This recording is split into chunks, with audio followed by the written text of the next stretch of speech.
உங்களுக்கு நன்மைகள் உண்டு.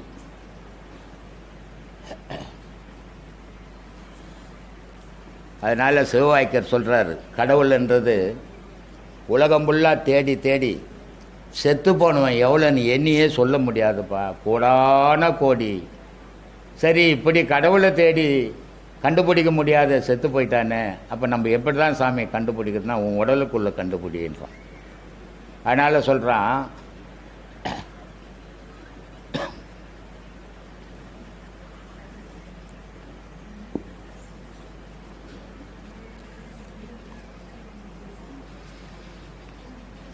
ஓடி ஓடி உட்கலந்த ஜோதியை, கடவுளுன்ற ஜோதியை தேடி தேடி செத்து போகணுமோ எண்ண முடியாதான். அதனால் சொல்கிறாரு, ஓடி ஓடி உட்கலந்த ஜோதியை நாடி நாடி நாட்களும் கழிந்து போய் வாடி வாடி வாடி போன மாந்தர்கள் கோடி கோடி எண்ணிருந்த கோடியோ.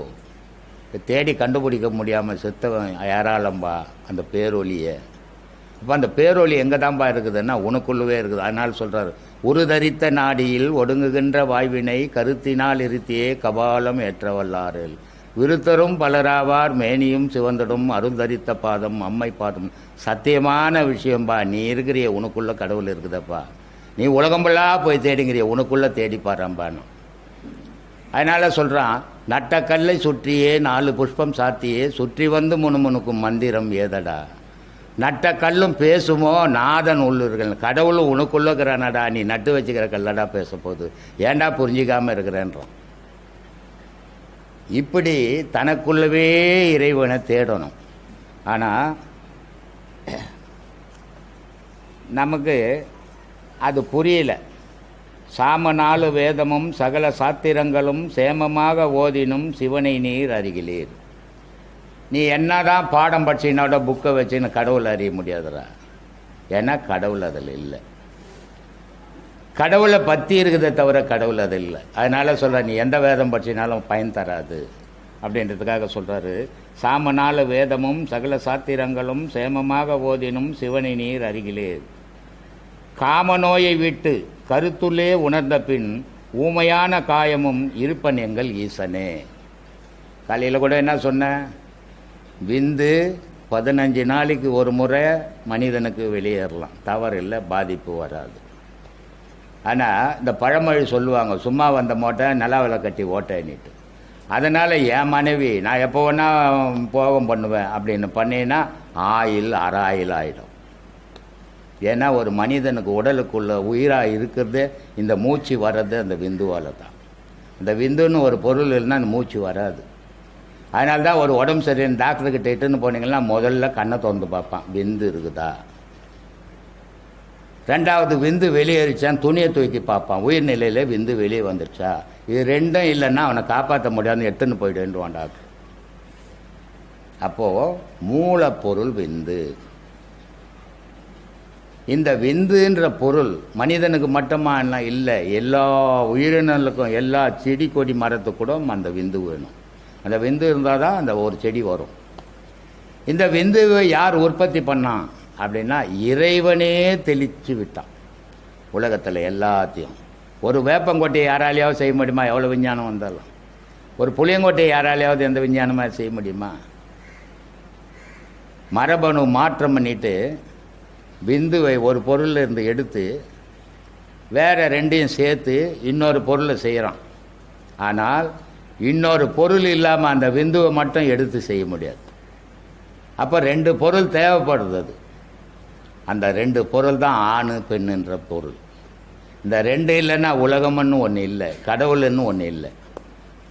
மனிதன் ஒருத்தன் இல்லைன்னா உலகத்தில் கடவுள்னு ஒன்று இருக்காது. யார் சொல்லுவான் அந்த கடவுள்னு? மனிதன் தானே சொல்லிக்கின்னுக்கிறான். கடவுள் எங்கேயாவது ரோடாக வந்து நான் தான் கடவுள்னு சொல்லியிருக்குது. இது ஏன் மனிதன் சொல்லிங்கிறான், மற்ற ஜீவராசி ஏன் சொல்ல? கடவுளே உனக்குள்ளே தாண்டாக்குது, கடவுள் தாண்டா உங்கள்கிட்ட பேசினுக்குது.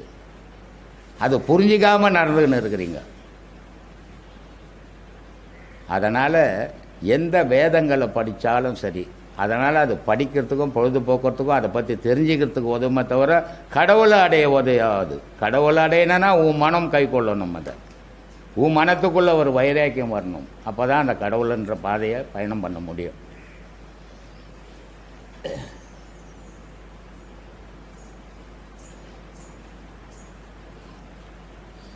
மனுஷன் யாரை கேட்டாங்க காலையில், பாவம் பண்ணுறமே அதை எப்படி ஒழிக்கிறது அப்படின்னு. பாவம் பண்ணுறதை எப்படி ஒழிக்குது? பாவம் எதுலேருந்து உருவாகுது? ஒரு பொடி சோறு போடுற ஒருத்தருக்கு பாவம் வருமானா வராது. ஆனால் ஒரு துளி விந்து விட்டீங்கன்னா அதில் பாவம் இருக்குது.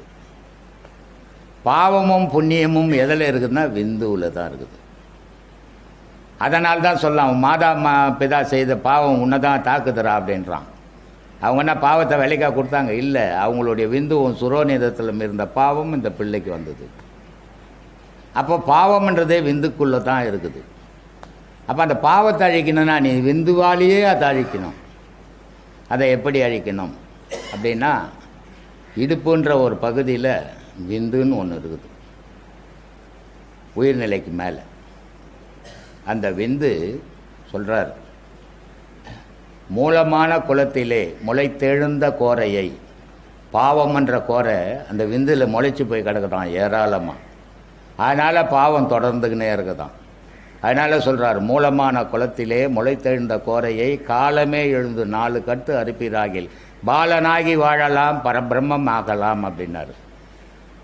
அன்னாடம் காலையில் எழுந்து 1 மணி நேரம் இந்த பாடத்தை நீங்கள் பண்ணீங்கன்னா காலப்போக்கில் உங்களுடைய பாவமெல்லாம் அழிக்கப்படும். அதை மனசில் ஊர்ஜிதமாக முறிவோடு வச்சுக்கின்னு பாடம் பண்ணிங்கன்னா கண்டிப்பாக உங்களுக்கு எல்லோராலையும் பாவத்தை அழிக்க முடியும். பாவம் பண்ணாத மனிதனே உலகத்தில் பிறக்கலை, எல்லாரும் பாவம் பண்ணி தான் இருக்கிறோம். ஆனால் அதை அழிக்க வழி தேடிக்கணும்.